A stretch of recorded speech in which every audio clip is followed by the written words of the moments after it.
Good morning and welcome back to the Mind World podcast. This is the podcast where we talk about everything new and innovative in the natural resources industry. And we like to focus on digital transformation, but also all of the technologies that touches that world now and into the future. As we get started, as always, allow me to firstly thank MineRP, who is the primary sponsor of the MineRP podcast. MineRP is a company that is in the digital solutions division of Epiroc, the global mining OEM. And MineRP specializes in application software solutions for mining, aimed at increasing operability between mining technical and financial and ESG domains, and so on. They make mining better. So if you're interested to learn more about MineRP, go and have a look at www.minerp.com. And today we're going to be talking about something really important, namely safety technologies in mines. I think the whole ESG discussion is really big and everyone focuses on the environmental part. But of course, safety in itself is enormously important. And that's also a growing area of specialization. And as such, we have a guest today that has something to say in this domain. And our guest is Anton Lourens. Anton is the CEO of Boyco Electronics, a South African company. And Anton, welcome to the Mind War podcast. Good morning, MP. Thank you very much. Nice to be here. So, as we look around us today in the mining industry, everyone is talking about ESG. And of course, that includes looking at safety, but there seems to be a lot of attention on the social part and the environmental part, and safety is almost kind of assumed by now. But I want to ask you, Anton, is that true that we can assume that safety just happens on mines, or is this still something that mines have to develop in a lot? MP, I think the reality is the mining industry is operated by people. People are strange beings. So I think, MP, you're 100% right. Safety should be a way of living, but it's also a conscious decision to drive safety. It doesn't happen by itself. If you look at the mining industry is occupied by human beings, and we battle to get people to wear their safety hats, as an example. So human behavior has a massive, massive impact on success of safety at the mining industry. So how did you get to be the CEO of Boyco? And how did you become interested in this field specifically? Okay. So as a youngster, we grew up in a little town called Kriel, which is in the middle of the coal fields in the Mpumalanga area. And my dad, at the time of his retirement, was the safety manager at one of the power stations. So I grew up in a community driven by safety and in the mining industry. So you can almost say that it's been in my blood my entire life. And so did you? How did you then move into a position where you could become the CEO of Boyco? So I think based on life and life experiences, I migrated from being an employee of Anglo Coal, the good old days, to being on the private sector and entrepreneur. And I think through various experiences and absolutely the right opportunity at the time, presented the chance or the start of Boyco Electronics back in 2006, and then really had an opportunity to offer a collision warning system to Anglo Coal at the time. All right. So it started out with Anglo Coal also as your first client. Mainly, yes. Yeah. All right. Now you used the term collision warning system there. Many terms are being thrown around. You know, we hear terms like proximity detection systems and collision warning and collision prevention and collision avoidance and so on. These aren't all the same, are they? No, they're not.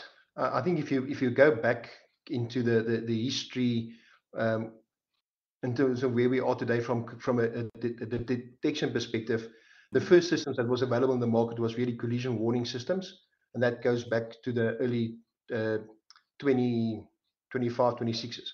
And the intention at the time was to assist operators and pedestrians and a warning system when you're too close to other vehicles.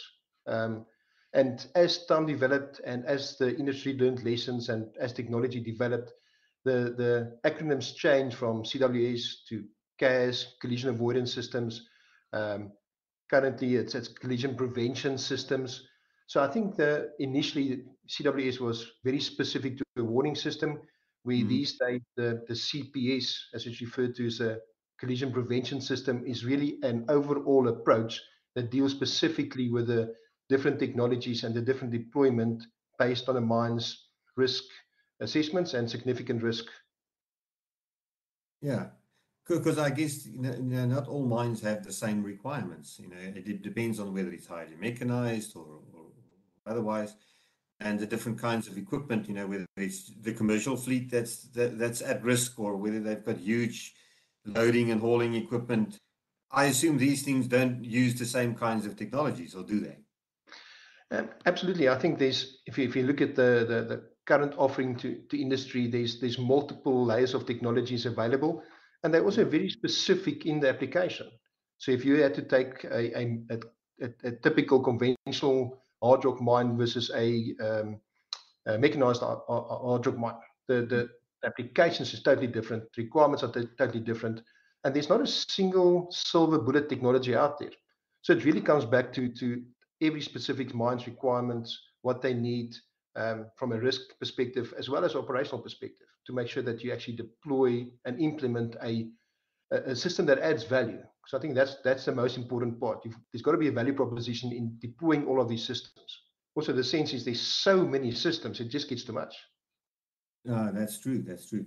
As you were talking, my thoughts also went to, from proximity detection and warning. So whether that's two machines, getting into a close proximity, or a machine and a person, or I guess, a person and a dangerous area could also be proximity. But does that necessarily mean that you also need to know where things are? So are location tracking and proximity detection technologies necessarily always deployed together? Unfortunately not.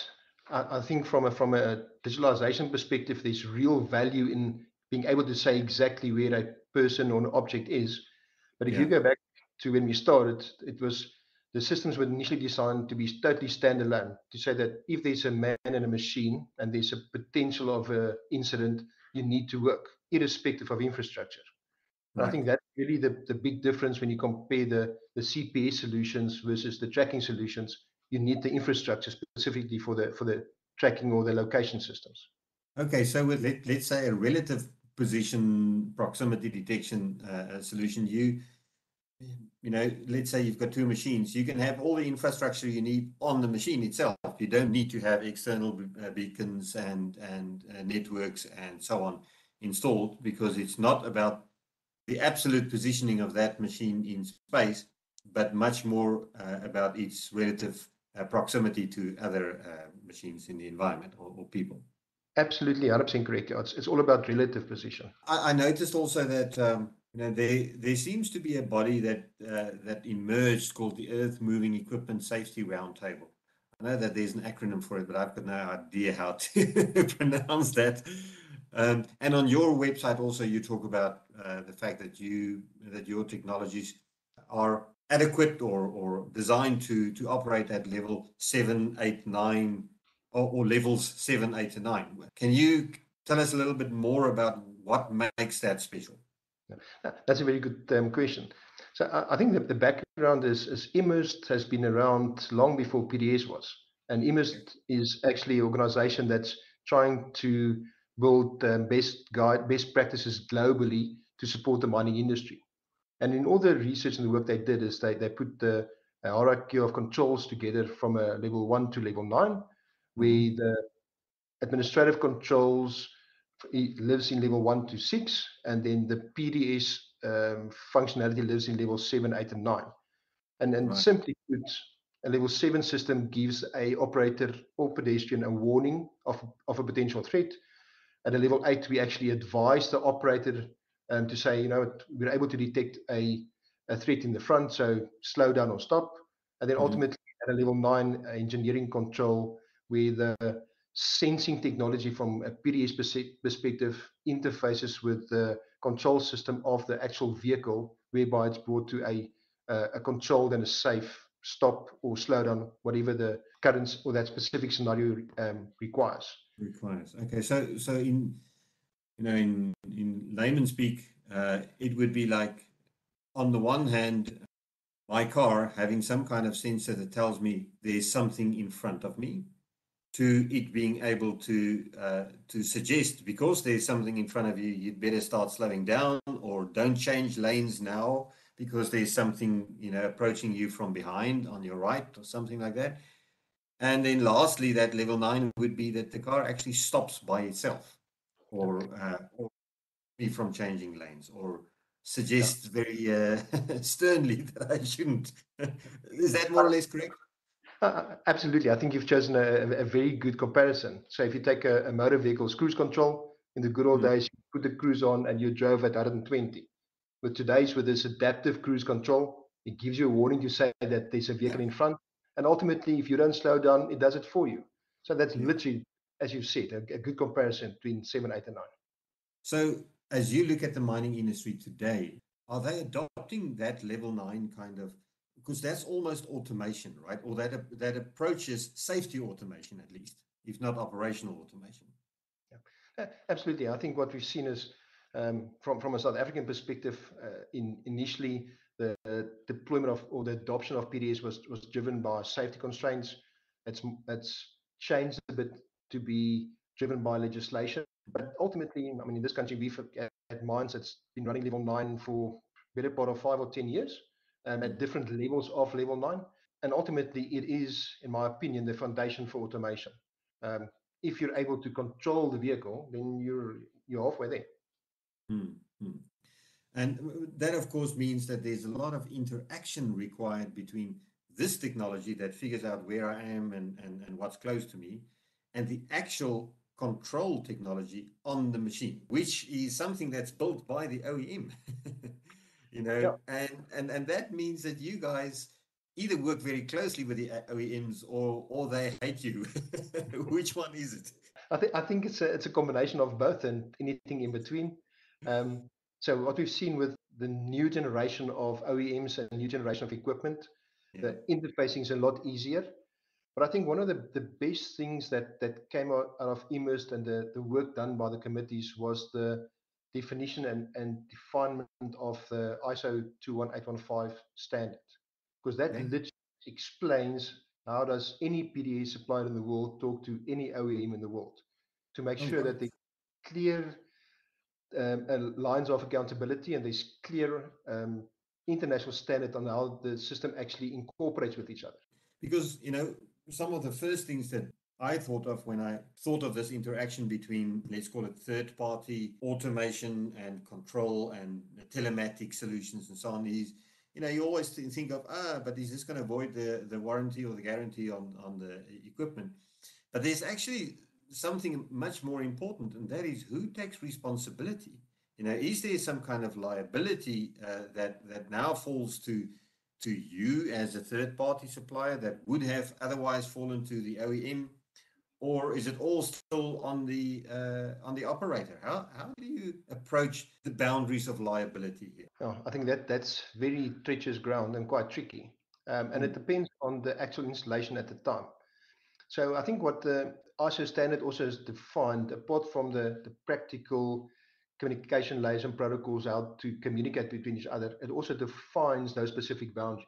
So from a PDS perspective, as we do the sensing, and I'd make a recommendation to say there's a potential threat, I relay that information to the OEM through the interface, while at the same time also giving that warnings or PDS information to the operator. So ultimately, our opinion is that the operator is first and foremost liable. That's his job. That's why he's got trained. He's got to manage that. And ultimately, the PDS is the last line of defense. So we've got to empower the operator, give him as much information as possible so he can make the right decision at that point in time. I guess then that makes it accurate that you talk about PDS as proximity detection and not so much collision avoidance yet. In the sense that from your perspective, at least, you are really concerned about making sure that the operator is aware of what's going on around them. And then your technology can be combined with any other levels of technology in order to arrive even at that final intervention control level. And absolutely. If I refer back to your sample about cars, so if you take your car and the reverse camera, there's the PDS layer of sensing the other threat that's overlaid on top of the camera. So it's multiple technologies for different scenarios that can just gives so much more information to the user or the operator to make an informed decision. So let's just quickly talk a little bit techie. I don't want to go too deeply into that, but there are so many technologies in this field, from GPS and satellite, which of course doesn't work so well underground, to LiDAR and even wearable technology and RFID chips and smart visions and augmented reality and et cetera, et cetera, et cetera. From Boyco's perspective, what options have you or do you specialize in? So if you look at our current offering, so we've developed from the 2006 to be a mainly an underground supplier to where we today also offer a solution on surface. So we're one of few in the world that plays in the underground coal space, underground hard rock space, the surface space, the pit space, within smelters and refineries. We've got a deployment at a coal terminal. So in able to do that multiple technology solutions, we've adopted a GPS on surface, combined with RFID, combined with time of flight, ultra wideband. But I think ultimately at its core, Boyka is probably known for our ability and our offering around low frequency technology. And in our sense, we're one of few in the world that offers that. And in our opinion, that's really the best technology fit for purpose for detecting people in very close proximity to equipment. So if you look at low frequency stuff, and here I'm really showing my colors, I don't really know this technology very well, but isn't that limited to fairly short distances? You're absolutely right. So the limitations with low frequency in essence is magnetic field. So through different suppliers have chosen different frequencies for various reasons. But the reality is the power consumption for magnetic field is exponential. So you get to a point in time where there's a sweet spot where even if you put in another 20 or 30 watts of power, you just cannot extend the range. So if you look at all the work that IMAS has done, 80 to 85% of accidents happen on takeoff. So one of the things that they refer to specifically in their best practices is a thing called motion inhibit. So you want to be able to detect a person in very close proximity. And from an LF perspective, close proximity is probably 15 meters or closer from a vehicle. Well, I guess that's, specifically underground, that is, it's still a significant amount of distance that you have to react. Absolutely. So if you look at all the work that industry have done, both through IMIST, which is Australia-based, and the Middle Scales of Africa, they've contracted an organization called VDG, Vehicle Dynamics Group, which is part of University of Pretoria, to simulate tests in different scenarios. We've successfully stopped vehicles traveling at 16 km an hour with our technology. And what you see in underground is most of the mines operate first and second gear. So it's usually around 12 to 15 kilometers per hour. So one of the biggest challenges that the industry faces is all the false positives or the negatives or the false warnings. So you don't want to have bigger zones where people get annoyed all the time and end up being complacent.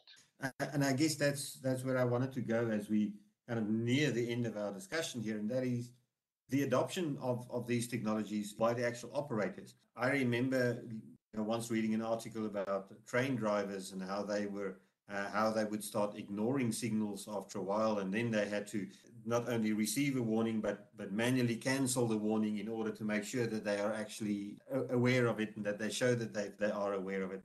Do you find that maybe all of the false positives or even false negatives that you describe and all of the other things that the operators now have to give attention to, isn't there some level of risk of overloading the operator with too much information and then getting the opposite of a safe environment?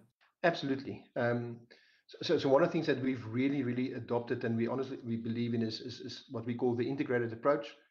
because ultimately technology is it's the last line of defense, but you've got to get the user to adopt it. If you don't get his buy-in, don't educate him, get him to understand what this is about. I've got customers that's adopted it very well, where the system is highly available, highly reliable. And on the other hand, I've got customers that put it in and the operator is just not interested. And then they become complacent and actually becomes a bigger risk, as you've said. So if you look at the typical implementation, then you've mentioned, you've been around for a while. How long does it take for a typical, let's say, a typical underground coal mine, from talking to you and signing a contract to getting value? Is this a 3-year project that we're talking about here? Does it entail a lot of training and so on, or is it a fairly simple solution?